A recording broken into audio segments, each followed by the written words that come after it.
How you doing, buddy? Haven't seen you in a while. Oof. Hope all's good and you're part of the world.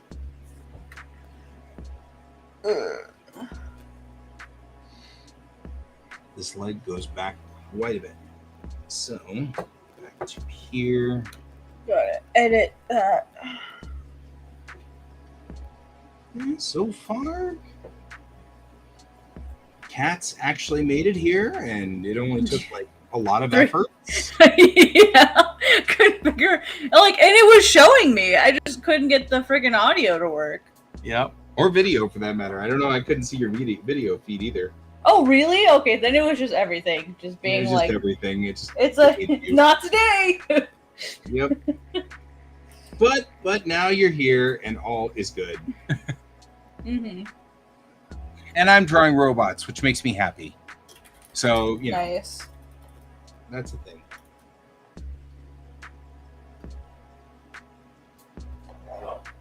There we go.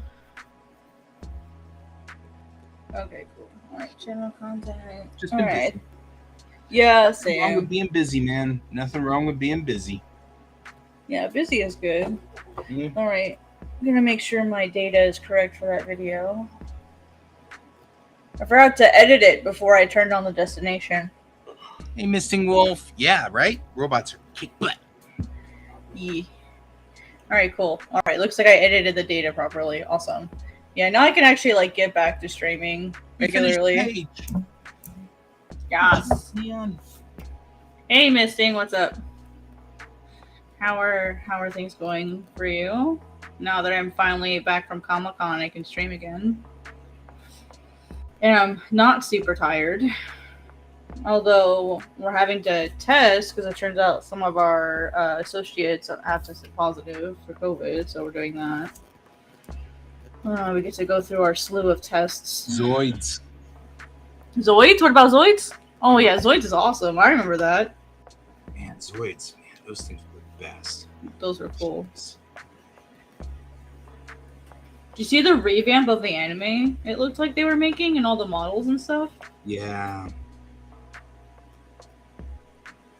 There was a glorious era there where that mid to late 80s, Robotech had come out and sort of struck the world a little bit.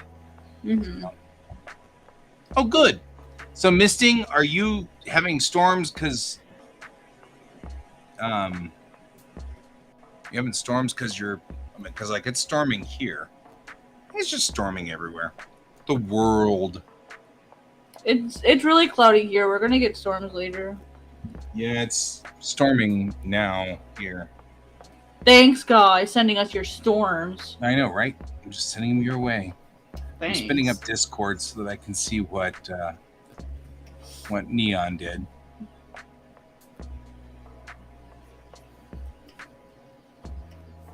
Oh yeah, that's what I was working on. So yeah, I mean, we had that era where we had Zoids and we had, all the kind of, there we go, all those wonderful, beautiful things that were just so great. I'm out on the duck pond. Wow.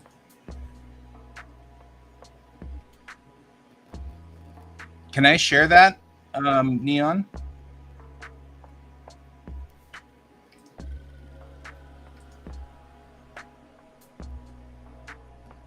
Bring that up on the main screens. All right, let's do it. Let's see. It's Ooh, super big now. Wow, that was awesome. What a nice background. Yeah, the backgrounds are sweet. Yeah. Well, ooh, I like that lighting in that third panel. I know, right? Check that out. It looks wonderful, Neon. Should be proud of that. Yeah. It's really hard to do a good coloring and good lighting, and you definitely got it on both ends. Oh yeah, it's good. Yeah. It's you got me beat. Oh hey guys, go ahead and make that bigger. Which bigger? Oh, make me small. Yeah, make me small so we can see it. There we go. Yeah, it looks great. Yeah, I stay in black and white for this very reason. Same. Same. This is the because It looks really good. this is hard to Its do. color is tough. This is a difficult thing to do. That's why Yeah, I say it's really solely tough. in black and white.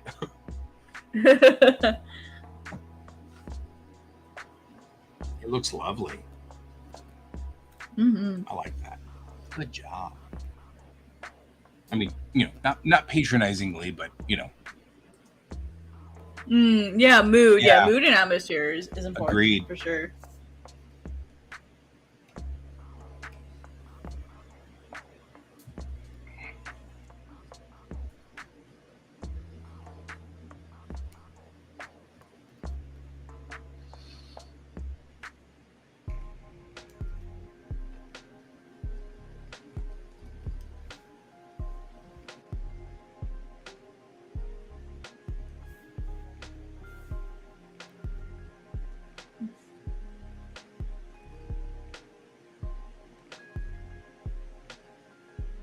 Just working on redoing my character designs at the request of the editors and stuff. Oh, yeah. Yeah, character design. Link to the teasers. I'm following up on Misting about the things that were in during the middle of that golden era, that Futurefoot era of robots. Because Speaking we of, had the Great Mhm. Mazinger, we had Macross, and Which- we had Mhm. Orcus, which came out at that same era too, and of course, the big guys, the big guns. Gundam was in that era too. But you Yeah. also got the gorgeous spaceships. We got Yamato, Outlaw Star. Outlaw Star, and stuff like that. So Actually, guy, do you want to know what I saw when I was at Comic-Con and I almost got for you, but I didn't because I money? A I would- beautiful Macross art book by Udon. They have this absolutely gorgeous art book, and when I looked at it, I thought, "Holy shit, guy would love to have that." You know what? I So love I what you're thinking. Figured That's figured awesome. I would tell you about it instead. Right. It was beautiful book, absolutely gorgeous book. And if I had the $80 for it, I would have gotten it for you. I appreciate the thought. Thank you. Yeah, you should definitely. I think you would definitely, because I got to pick it up and flip through it. It was really cool.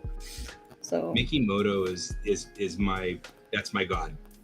I know that's Shoji that's why- Kawamori and Uh-huh. Haruhiko Mikimoto. Those are the guys. Those are the guys that all of my stuff is based off of that. I am super inspired by it. yeah. That's why I saw it. I was like, oh my god, I have to at least tell Guy about this book because I he would appreciate it. probably want it. Oh man, Macross is just the thing for me. That's home base. Yeah. Whenever I feel weird or whatever, I'll just watch Macross. Because that's totally I can do that. I get that. It all makes sense to me. The world makes sense whenever I'm watching Macross. Mm-hmm. There was also this really, really cool vendor that was selling really, really old art books. Nice. It was called Anime Coast, and the miso stay out of the ranch dress. You're such a ranch dressing fiend. I can't trust you around it. Yep. Goodness. Anyway, they had a the anime manga of Princess Mononoke in Japanese. They had a lot of Japanese books. Mhm. And then I can't read it. I was dumb and didn't open the book to see if it had foodie on it because it doesn't. But it's essays about the making of I'm brain derping on the English word Mononoke Hime. Oh yeah, Princess Mononoke. It's Princess Mononoke. I was like, what does Hime mean? I forgot. Right. But it was. It's an entire book just full of essays about Princess Mononoke, and I'm so sad that I don't have the skill to read it yet. I'm so distraught because I thought, it'll have hooting on it in it, and it doesn't. Right. And so I'm like, oh shit, this book that I can't even read. And so now I'm gonna have to go line by line and translate it, or see if I can find an English translated version of it online somewhere. Right. That's awesome. But it's really, really cool. I just happened to, like, I was walking past the booth and I happened to see the Animanga Volume 1, which is really cool. Like, it's fun for practice. Like, to practice reading and learning words. Because it's basically, I mean, it's the movie, and they just have the script. They have the script put in for the bubbles. So it's cool for me to, like, read it, and I can listen to the movie at the same time, and I can kind of, like, get the script, but I also have the storyboard, so I know what the script is. Right. So, I mean, it's in Japanese, but I can actually, like, see it right now. So it's really cool to, like, compare that to the script, or to compare the animanga to the storyboards that I have, which is really cool. Because I like that part. Like, that's the kind of stuff I'd like to be able to do. But of course, since it's animanga, it's like they can't redraw the panels to make it work. So it's curious to see how they made something that's a movie made it work for manga. So that was really cool. That is pretty cool. Yeah. And then I asked the vendor, I'm like, do you have anything else that's Princess Mononoke? And they said, oh, I don't know. Let me call my wife. She knows the Ghibli stuff. Yeah, animanga. So it's they take the anime and then they make manga from the anime. Right. They're called photo books. Oh, is that what the technical term is? Well, that's what they call them. Photo books. Oh, photo books. Yeah. So I think animanga probably is the better term, but that's I think that's what Viz uses. Say. I think that's what Viz uses, because I used to have an Inuyasha version, and so I think that's what they called it. Mm-hmm. So that's where I got the term. So yeah, and to misting Ryo-oki. Yep. So that's the who's that? That's the ship. Oh, takes a chomp out of Mihoshi's gun. Mihoshi. Mihoshi was my favorite character from Tenchi. So loved Mihoshi.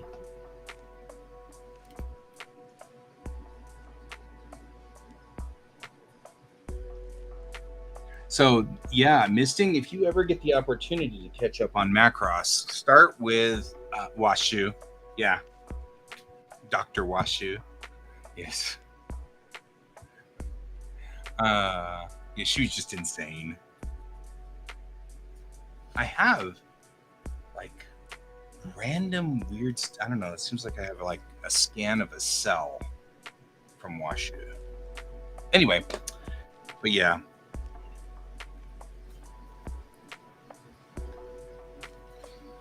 Yep.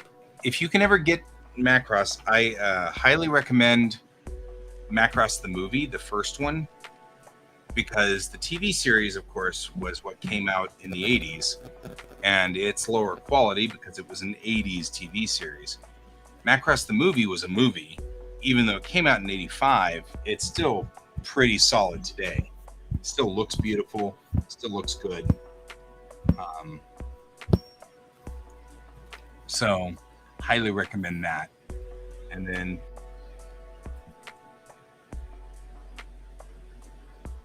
if you can, then you can move on from there.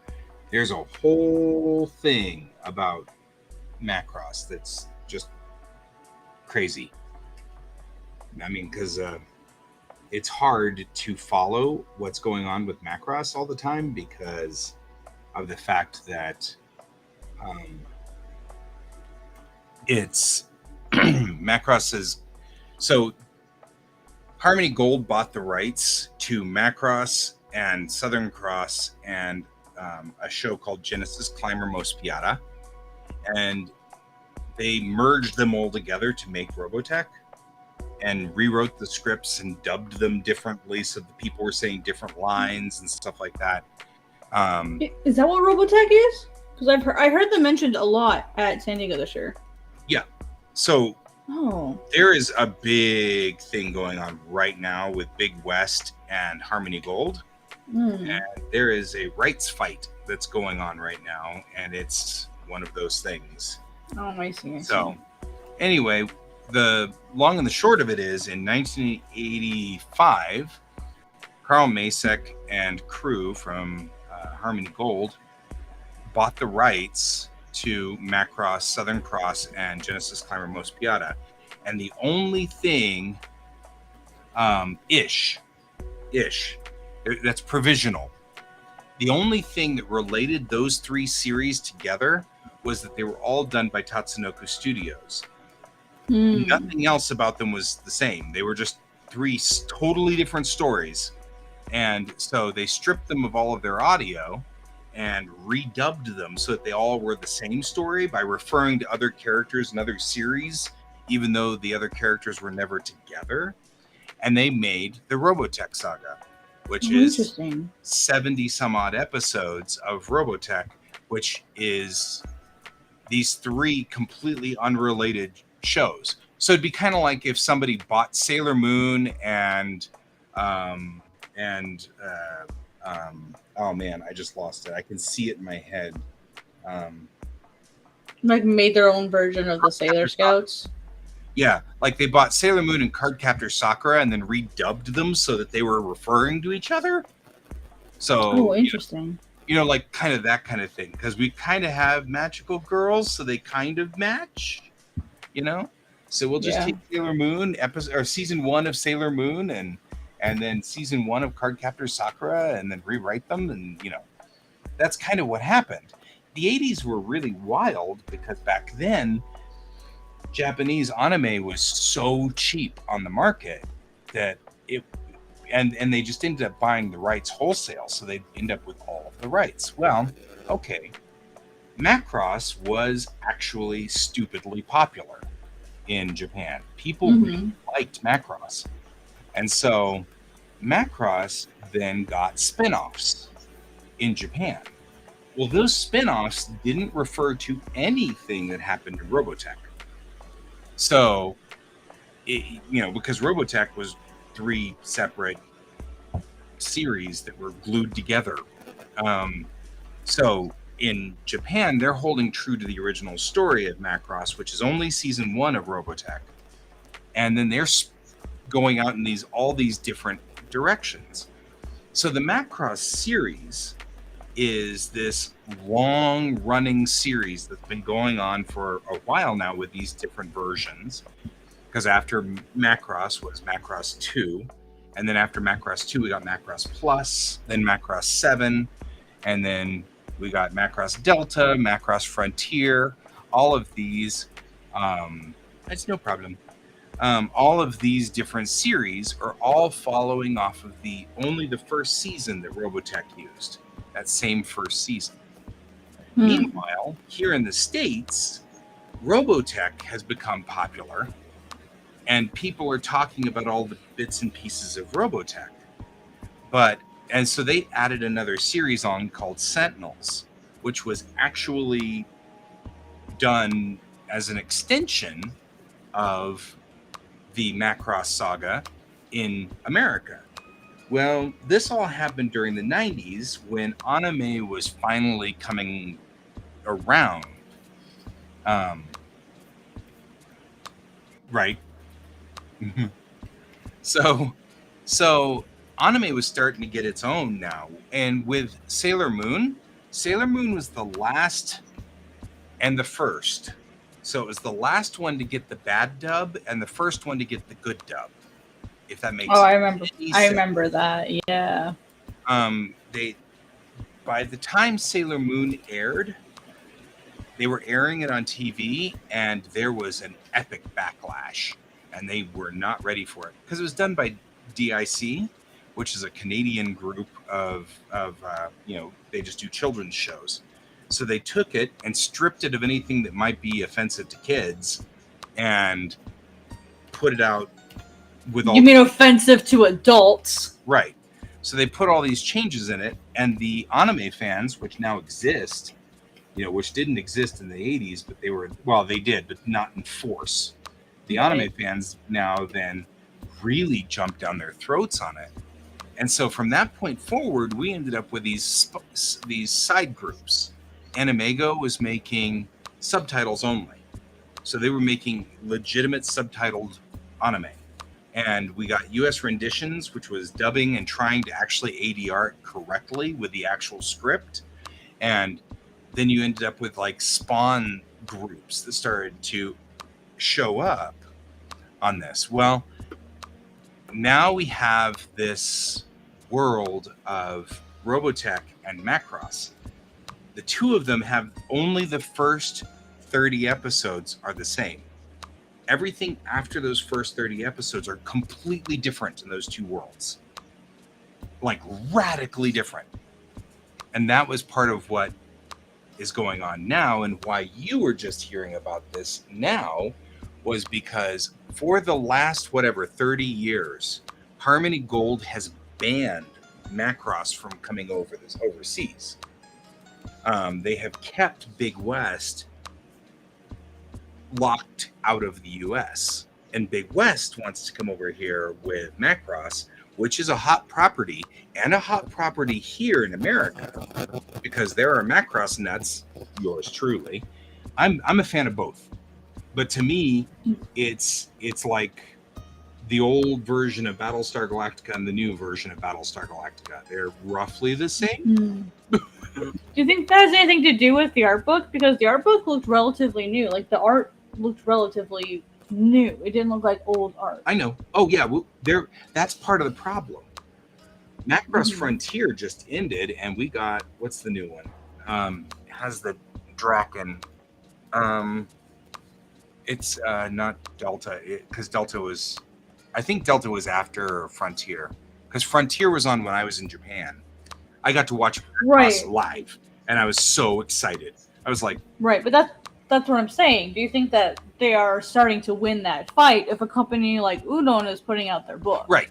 Well, that's what I'm saying, is that what happened was last year they technically buried the hatchet, but they actually didn't. What they ended up doing was Harmony Gold booply-bopped the thing so that you cannot refer to anything that Harmony Gold has used in Robotech, but you can, but Big West can release anything else. The problem is Minmay is a core character in that first season, and all of the idols after Minmay refer to Minmay. So that pretty much still locks all of Macross out. But I guess they can release books because there's no video. So sort of they're kind of slyly getting away with it. Yeah. So it's not what, see, I'm this is one of those things that I have literally been watching this fight since the 80s, because I was in the old school anime clubs back then, and we, that was what happened to me. Is I'd found Robotech at Blockbuster and rented it and said, oh my god, this is the coolest thing that ever existed. And my buddies at school said, we have a fan sub of the movie. And I was like, there was a movie? Oh my god. And so I watched the movie and was completely blown away. And then they were like, well, if you like this, there's this club called Die here in Denver, and they meet on the fourth Saturday at this bank, and it's in the basement of this bank. What's a bank? Yeah, I mean, this is where we were in 1991. It's amazing. You know what I mean? Like, yeah, that's where anime was. And I went to the bank in 1991, went to the basement, and they had all these VCRs wired together. And they just had this one TV, this big TV, which was a tube. Oh, I remember you talking about this. Yeah. Yeah. You never said it was in a bank, though. It was in the bottom of. So I don't know if it's the old Vectra Bank that's on Federal and Florida. Oh, okay. Used to be up the street or down the street. If you went down the street from there was a little video place called Creative Video, and they were Japanese, and they were just importing tapes from Japan. Somebody in Japan was recording all these tapes and mailing them over, and Creative Video was giving them to the Japanese community so that the Japanese community could watch what was going on in Japan. Amazing. Well, they were also snagging anime. So the anime club would go down there on Saturdays and rent all their anime and then play it and then dub it and then give it back their tapes. Amazing. They knew we were doing that. So they were cool with it, you know? Mm-hmm.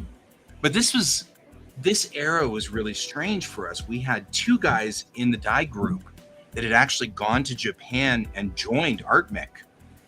And so, like, two of our guys were actually over there painting cells and stuff. And it was, like, so cool. really weird. Because, like, they would come back every so often. And, you know, and then they would be like, yeah, this is what's going on now. And I don't know if you know Jan Scott Fraser. No. Most everybody knows Jan Scott Fraser. I know who they are, but I don't know them. Yeah. But, yeah, well, and Jan Scott Fraser was one of those, too. So part of the Denver group. And they went over to Japan and they were working there. And they worked there until the cell side of anime gave up. And then they came back here. And that's, you know, now they're here in Denver again, which that's their home, so that makes some sense. But yeah, that's the story. It's a kind of a long, arduous story. I long for those days sometimes. I'm like, oh, I kind of miss those days. I don't know where I'm going to put these wings. I think I know what I'm doing.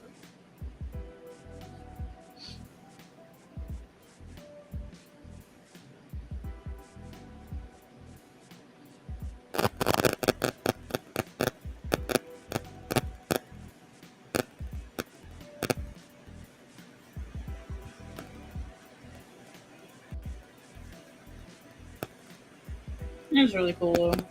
I always love it when you like give like your like history spiels. I'm glad you enjoy it. I feel kind of awkward sometimes. I'm like, oh, I really shouldn't be going on like this so much. No, like that's how like the newer generation, like people like me, like that's how we learn this stuff is when people who were there when I wasn't able to get into any of this stuff. Because, like, remember, my mom and my family were really against this kind of stuff, so I wasn't really able to learn it, and I didn't really, like, have the funds either at the, like, when I was younger. I didn't really, like, my first anime was in 2005, 2006, and it was Yu Yu Hakusho, so, like, and I only was able to watch it because my friend had the box set. So, you know, all the anime and manga that I got, I had to, like, sneak into my house. And like borrow from my friends. You know, it's like I didn't really have a lot of exposure to it. And 2008, mid 2000s is pretty late for getting into anime and manga. So I'm like really still pretty far behind on everything. Right. Yeah, it was a different environment, which I, you know, in some ways I miss it, and in others I don't. You know. It's kind of nice. I just recently re-upped on Crunchyroll, and now I've got Crunchyroll again, and it's kind of cool to go, oh, okay, well, here's where we are on Crunchyroll. Gotcha. You know, like that's kind of cool. Clip Studio lets you export transparent GIFs now. We can do transparent GIFs? Nice. Yes, with the 2.1 version they just released. There's also a simple mode for tablets now, apparently. Wait a minute, we couldn't do transparent before? Oh, I guess we couldn't save as GIF. Gotcha. You could save as a GIF, but it couldn't be transparent. Interesting. Yeah, now we can do that. Thank Jesus. I was looking at having to get Photoshop just for that, or GIMP, and I didn't want to have to get it just for that. Yeah, there was a discussion one of my buddies online was making about about Adobe, and somebody was defending it, Adobe's subscription model, and saying, well, I mean, their subscription model made a lot of people have access to Photoshop. And then I said, I have had to have Creative Cloud for 15 years now. If you do the math on that one, I have paid $9,000 to Adobe. Yeah. I only use 4 programs. So that's $2,500 ish a piece. Yeah. $2,400 a piece. Mm-hmm. Yeah. I remember back when in 2016 they were still no, it wasn't 2016. It was 2008. They still had the CS2 version, I think. Yeah. Mm-hmm. And like you paid like $500 to $700, and you got the master suite forever. That was it. Yeah. And so every time they upgraded, I just paid like the upgrade price. And that was it. So Yeah. like I didn't have to pay again. And then when my computer died on me, like hi Michael, when my like motherboard crashed, I had to get it. I had to have them deactivate my code for me. Right. So that I could reinstall it on my new computer. Oh, sorry, we don't support CS6 anymore. Right. And I'm like, I've paid thousands and thousands and thousands of dollars because I have to have the master suite to have all the programs that I need for what I do. And you're now telling me that I now have to pay $90 a month to you to keep my access? F this. So that's why I went to I want to address Michael's question. Yeah, please, sorry, please do. So, transparent GIFs are usually we use them mostly for animation, and that's actually one of the things that people use them the most for. But the thing is that the GIF format and the PNG format both have an alpha channel, which it's transparent. So. But PNGs can't be animated. GIFs can be animated.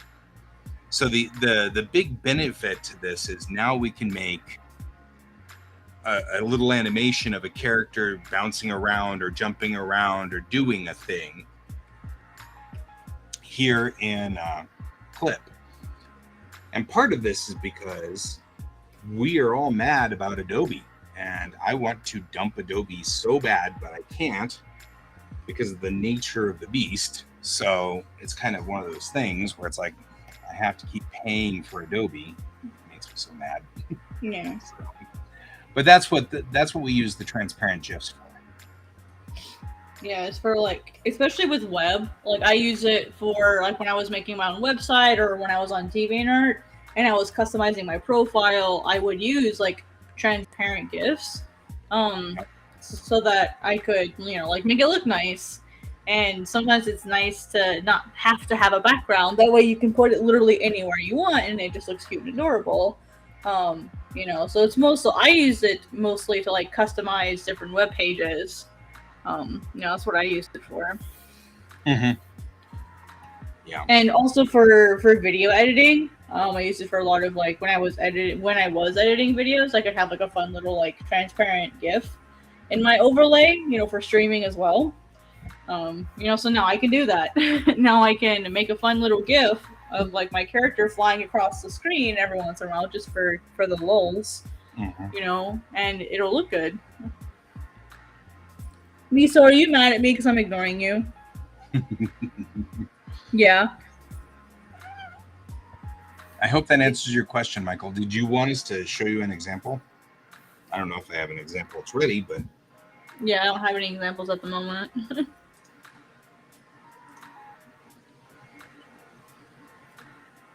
But yeah, actually just having this discussion with my friend online, and he's like, the problem is we're starting to see some of the key issues with capitalism, and that is that once they find a model that works, everybody jumps on it, and the new model that works is subscriptions And now Yep. it means that you've got 700 subscriptions for $5 and you're paying like $4,000 a month on just subscriptions now, just because Yep.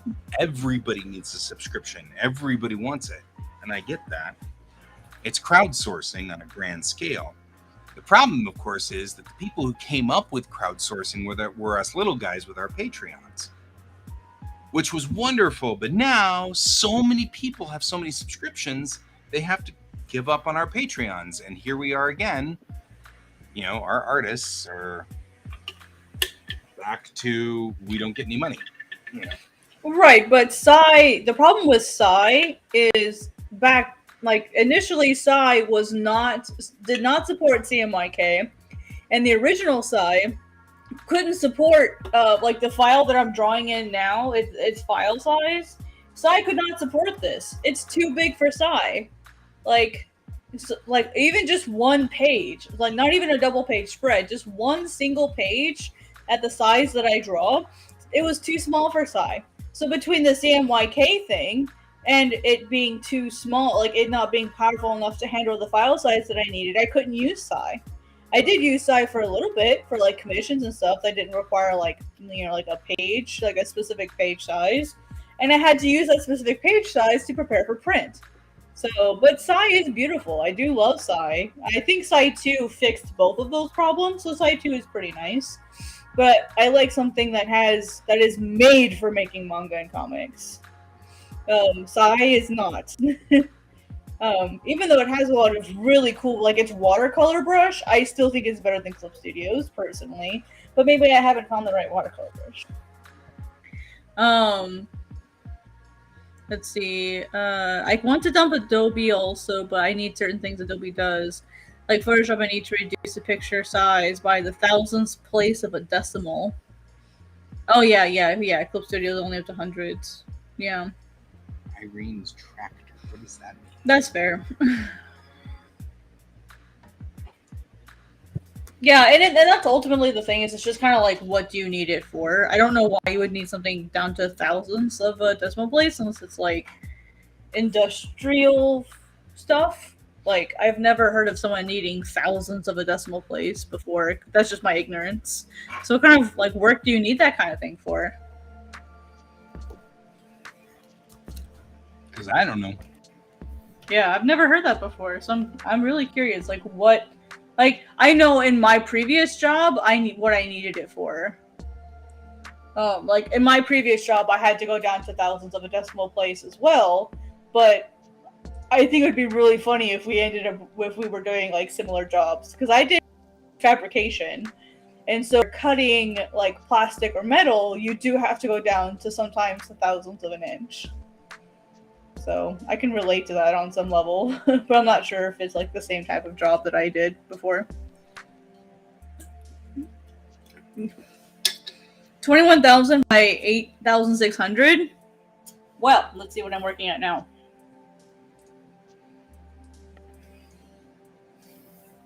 Let's see. Let's see. Story. And this is my normal working. I think. Oh, I don't know. This might not be my normal working page size. Let me see.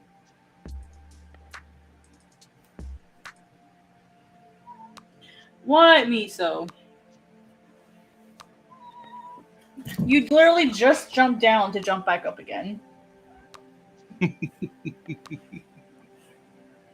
I know that kid. Wow, I do similar work, making pages, and I've never had to go down to thousands of an inch before. That's fascinating. Yeah. Let's see.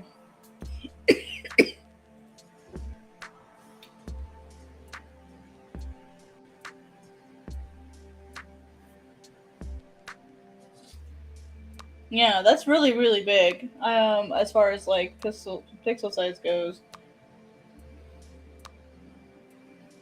All right. Currently, I'm working at. I work on 2-page spreads, so I'm sitting at just. I don't even know. Let's see. I would need to double that. I can't math at this hour. I have that problem all the time. I can't math ever. This hour notwithstanding. I usually can. Oh, I did that wrong. You're actually working you're working out larger than I am, actually. So I work at normal for. Oh, I'll type it out. So this is why I don't like you sitting in my lap while I'm working, because now I can't use my keyboard.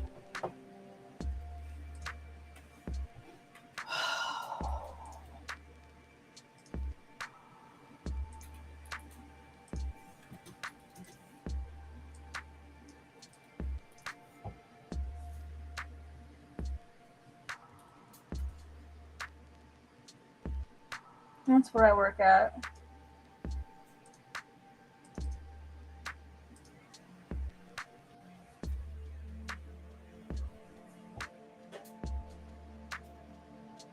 $6.625? No, that's not unusual.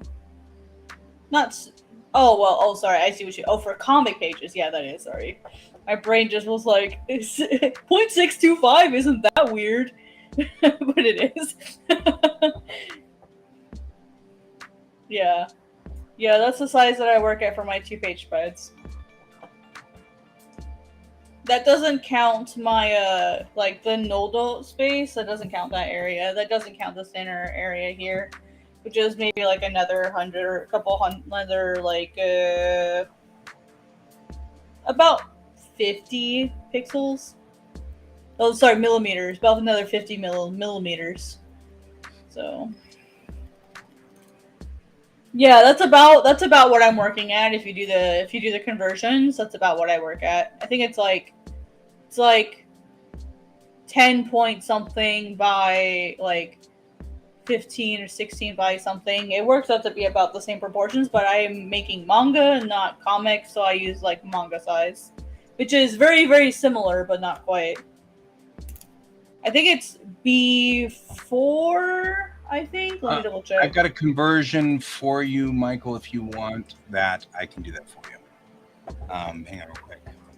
Yeah, I work at B4. Converters for it. Nice.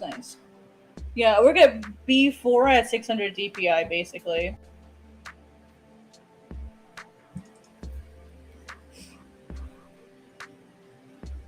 Miso, you're sitting in my lap again, you crazy cat, you.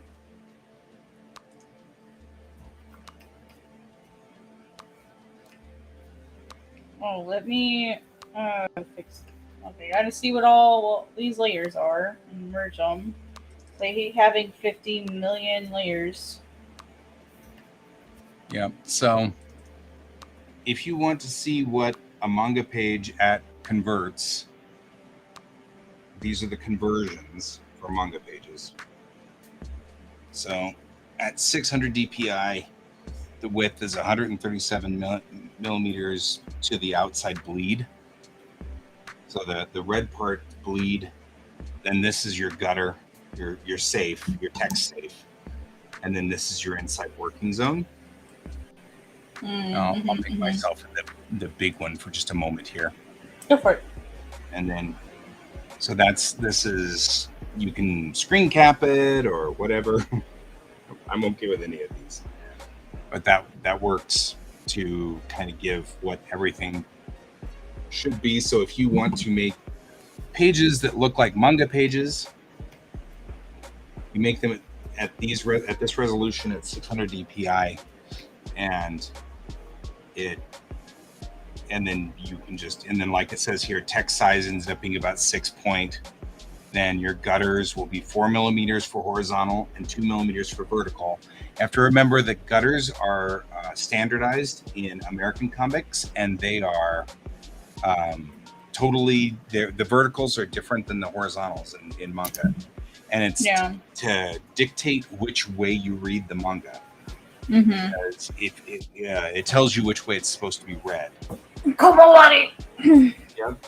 So the speech bubbles end up being at 8 point. Your line width ends up being at 10 point. So that'll give you roughly what a manga page should look like. Now, if you wish to do a conversion, where did I put that conversion?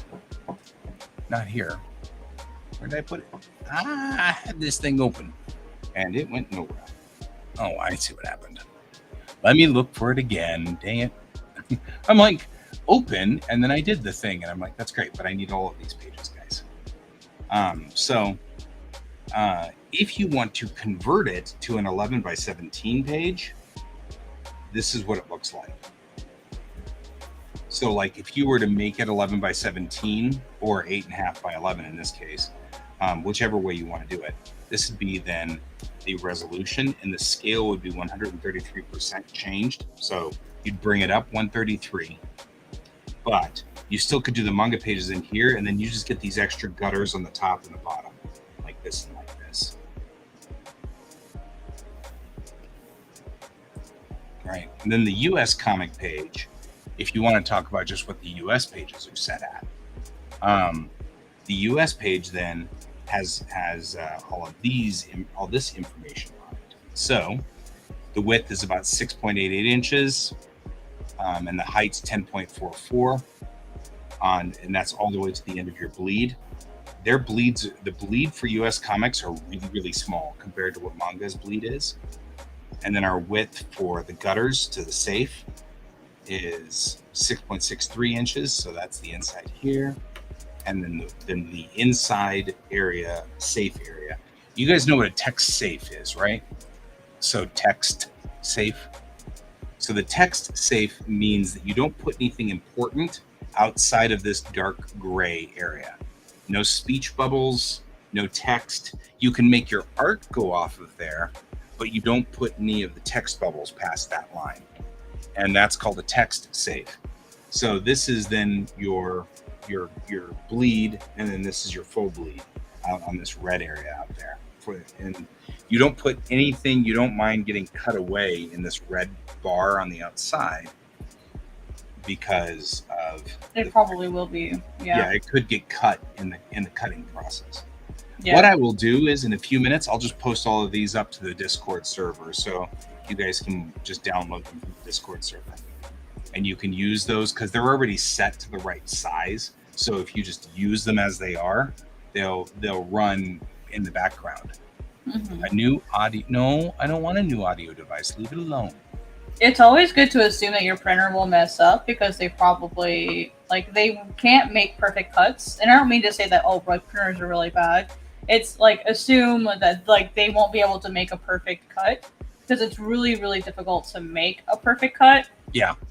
So, like there, it's always going to shift a little bit. So that's why they have that bleed area and the trim line like preset, because you need to make sure that if you were to lose a few like millimeters or part of an inch on either side, your art will still look good. Otherwise, you're going to get like that really. That's why you have to take, if you have art that like fills the page, you have to take it past the bleed line, because otherwise you may have that really thin white line on the side of your pages, and that looks really bad. It makes it look like you couldn't plan in advance, or your printer was just that bad.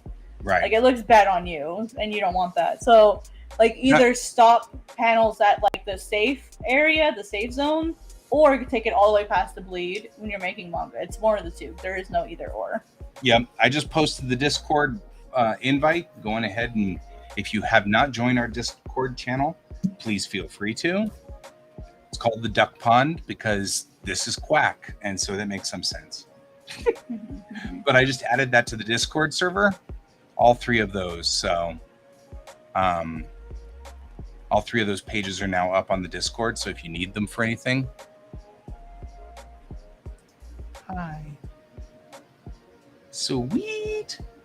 Yep, there you go. And you can, I gotta add my reaction, man. My reaction. Yeah, there we go. Because I'm the Trekkie, so I have to wave with the Vulcan salute. There we go. There you go. Yay!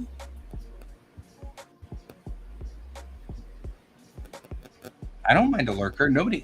Most of the time, what's on the Discord server is just all of us sharing our art, or me sharing important, like things like this, where I spent 2 whole days on those stupid pictures to make them straight because I was driving myself crazy trying to make them fit because for me, of course, I'm doing this thing where I want my comics to physically exist, right? So I've got, why is my camera frozen?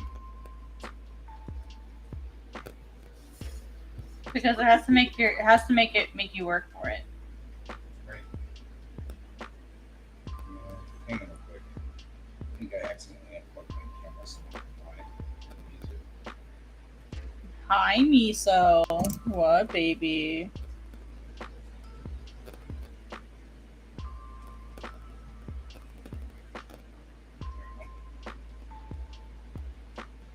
that help any? No. Camera Sometimes completely offline. is it like a Logitech? Sometimes I have to unplug and plug it back in and then add it as a new source. Sometimes that's the only way I can reset mine. Sometimes it's so dumb.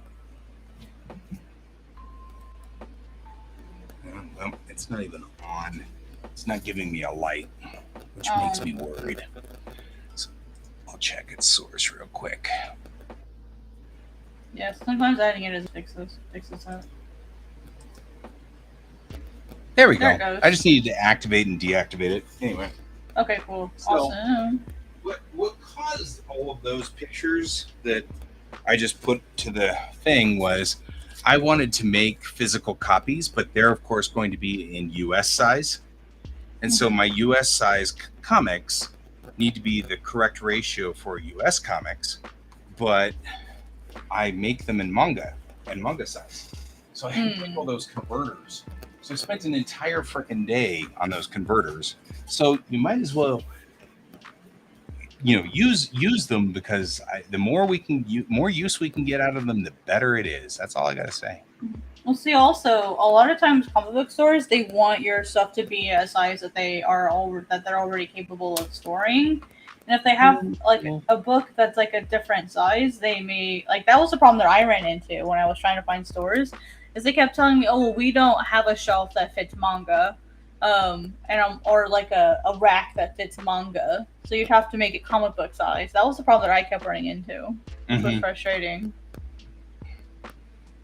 So, yeah, I mean,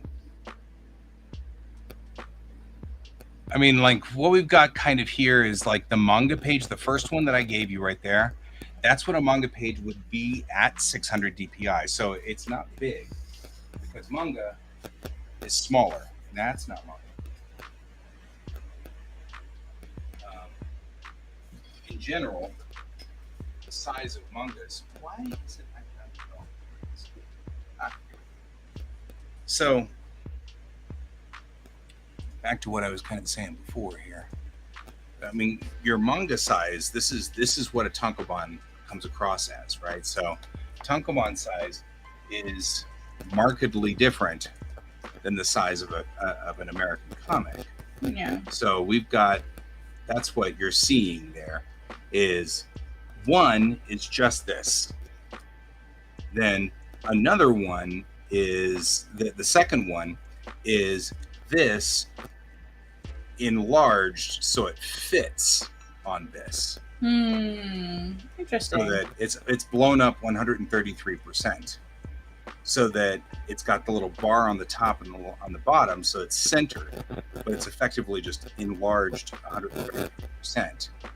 So that's what one of those reads. And then one of them is just US comic size by itself.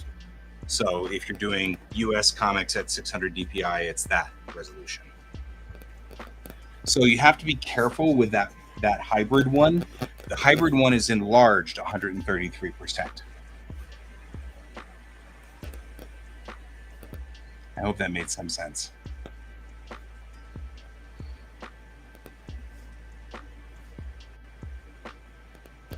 However, I went through American Comics and measured the text size, and measured the gutters and measured everything in there so that you can get an accurate reading and all of that. And then I went to manga and did the same thing. And then that hybrid one is all of those things, but blown up 133%. So that should make some sense, I think. I don't know. I hope that helps. I hope I didn't just like really mess up everybody's world. I think it's important to be aware of those things, you know, especially if you're wanting to be put in local bookstores. You gotta know what your sizes are because the stores are gonna ask. Yeah. So, and you are of course welcome. Let's save this as, because we are now at the end of our show, and I have yet another shoot to do tomorrow morning. Busy, busy.